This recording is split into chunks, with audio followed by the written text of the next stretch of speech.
একবার আমার এই দারিদ্রতা তুমি রক্ষা করো, আমায় ভালো রাখো, সুখে রাখো। একদিন 4 মুষ্টি চিড়ে ভিক্ষা করে নিজের স্ত্রীর পরনে একটা শাড়ি তার সমস্ত জায়গায় ছেঁড়া, সন্তানগুলোর পরনে একটা বসন নেই, গাছতলা শাক, কোন রকমে দিন কাটে। যেদিন ভিক্ষা পায় সেদিন খাই, যেদিন পাই না সেদিন খাই না। কিন্তু বাবা তার মুখে একটাই কথা, কৃষ্ণ কৃষ্ণ কৃষ্ণ কৃষ্ণ। একদিন তার স্ত্রী ভিক্ষা করে এসে বলছে, স্বামী, যে বন্ধুকে তুমি এত ভালোবাসো, আজ এই যা ভিক্ষা করেছি সবটুকু আমি তোমায় দিলাম, তুমি নিয়ে চলে যাও, তোমার বন্ধুকে একটু দেখে এসো। কারণ এত কষ্ট পাচ্ছ, এত যন্ত্রণা পাচ্ছ তুমি, এত দুঃখ তোমার, যে বন্ধুর নাম সর্বক্ষণ বদলে উচ্চারণ করছো, যদি একবার তার বদল দেখতে পাও, অন্তত কিছুটা কষ্ট দূর হলেও তো হবে। যাও। সে চিড়ের পুটুলিটা নিয়ে যাচ্ছে, অনেক পথ অতিক্রম করে দ্বারকায় যখন পৌঁছালো, দেখছি ভগবান কৃষ্ণ দ্বারকা রাজা, সে রাজপ্রাসাদ দর্শন করে সুদামা মনে মনে চিন্তা করছে যে এত বড় রাজ্যে রাজা আমার বন্ধু, আমার বন্ধু কি আমার কথা মনে রেখেছে? আমার মতো কাঙাল বন্ধুর কথা কি তার মনে আছে? দাঁড়িয়ে আছে দরজার কাছে, অন্তরে যাবে, অন্তরে জানতে পারছে। রুক্মিণী সত্য বাবাকে বলছে, রুক্মিণী, দেখো আমার বন্ধু আসছে। এত বছর পর আমার বন্ধু আমার কাছে আসছে। রুক্মিণী, আমি আর বিলম্ব করবো না। ছুটতে ছুটতে সোনার সিংহাসন থেকে নেমে ছুটে গিয়ে বাহিরে গিয়ে সুদামাকে বুকের মধ্যে জড়িয়ে ধরে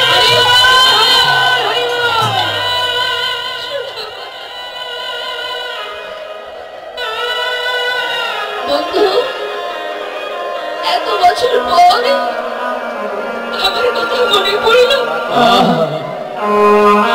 ঘরে নিয়ে গিয়ে সুদামাকে বসতে দিল। কোথায়? ওই সোনার সিংহাসনে।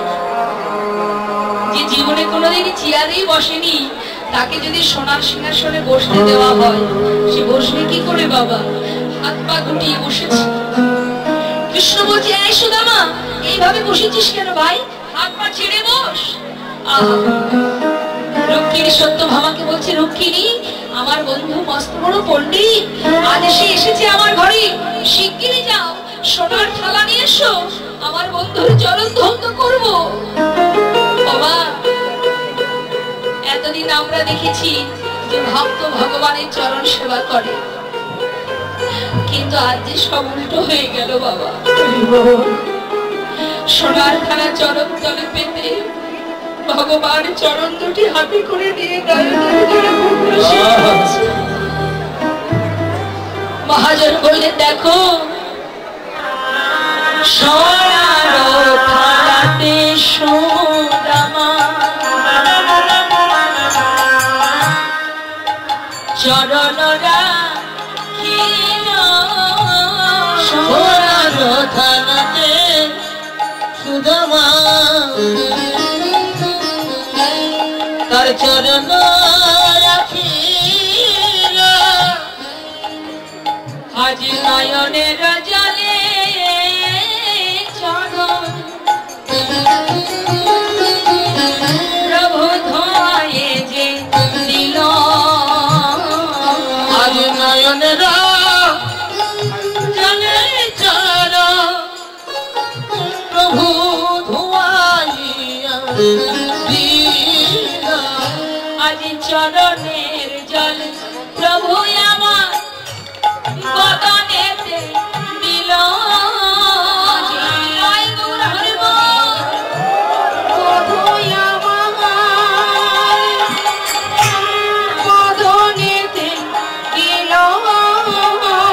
আজ ভক্তগণে প্রেমানন্দে হরি ধ্বনি দিল, ভক্তগণে প্রেমানন্দে হরি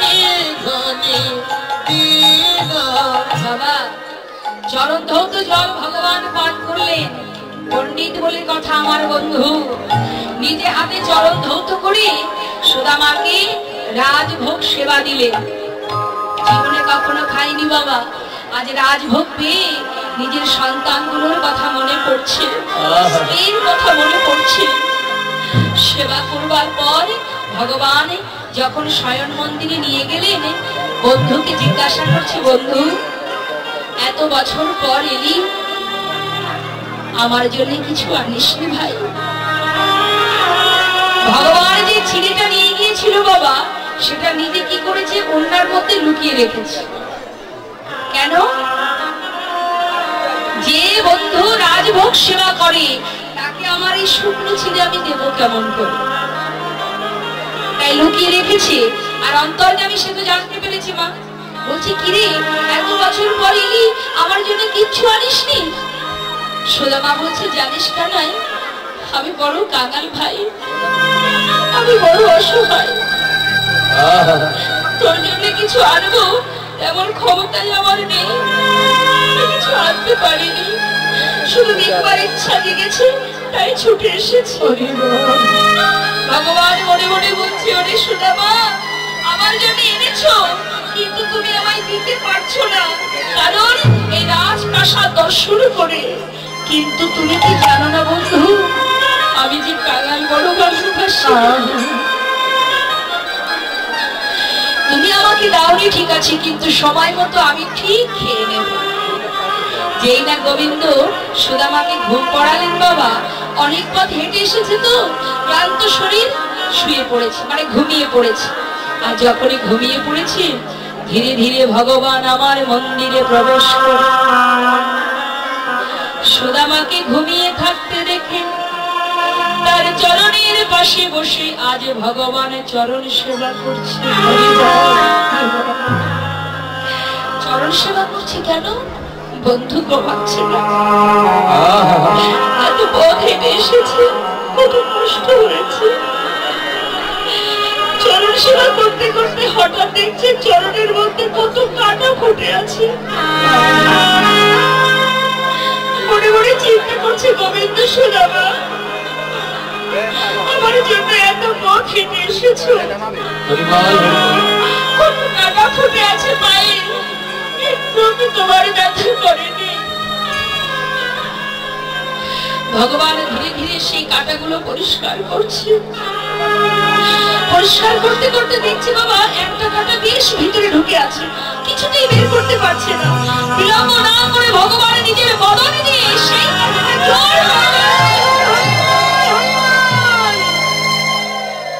ঘুম ভেঙে গেছে, সেই চিড়ের পুটুলিটা নিচে পড়ে গেছে। ভগবান ধীরে ধীরে সেই চিড়ের পুটুলিটা খুলে দিচ্ছে, তার মধ্যে চিড়ে।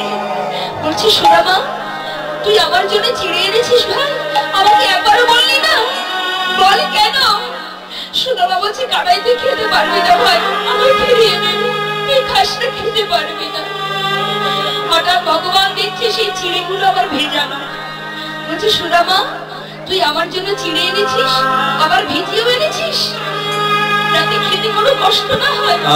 সুদামা বলছে, জানিস না নাই, আমি তো ভিজিয়ে আনিনি ভাই, তবে আমার মনে হয় কি জানিস, আমার চোখের জলে চিড়ে চিড়ে ভিজে গিয়েছে, আমার চোখের জলে চিড়ে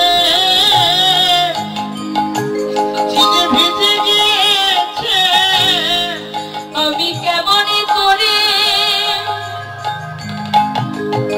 কেমন করে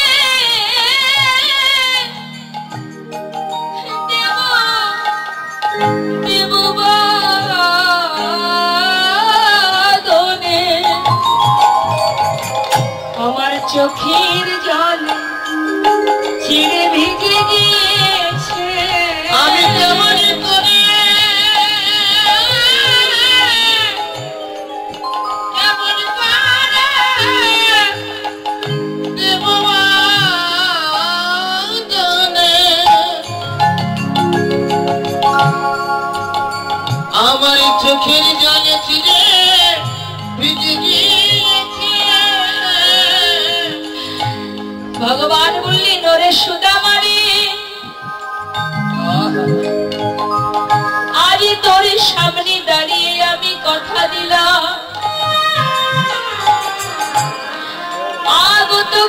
যুগে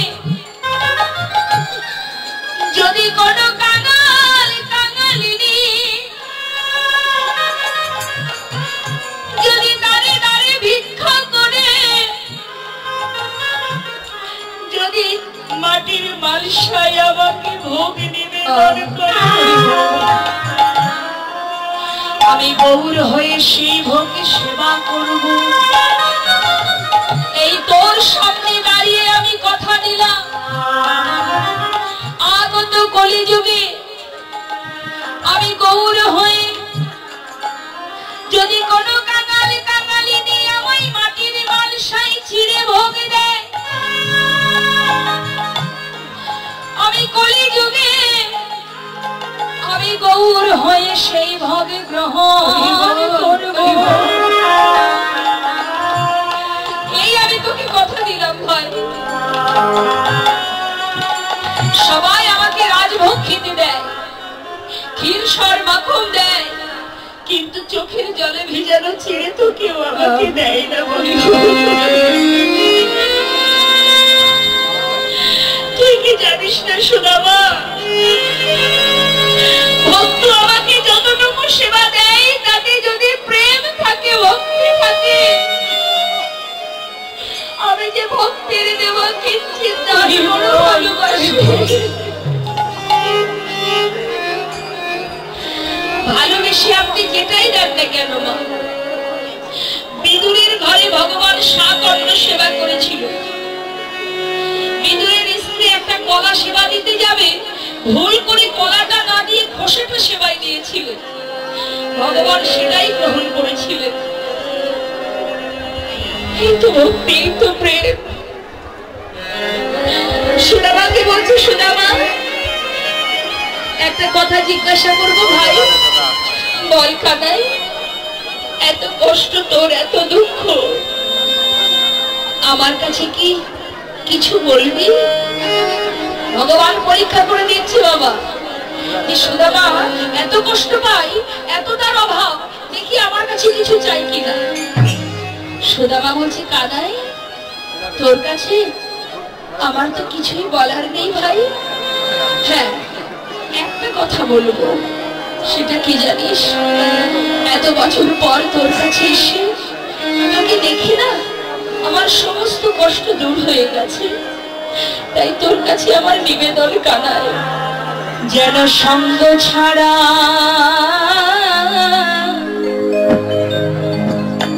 আমায়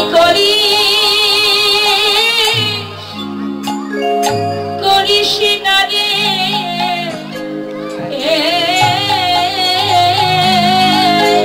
যেন সঙ্গ ছাড়া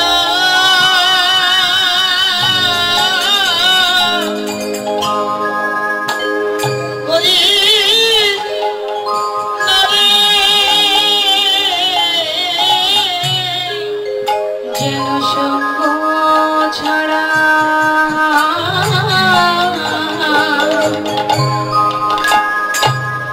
আমায় করিস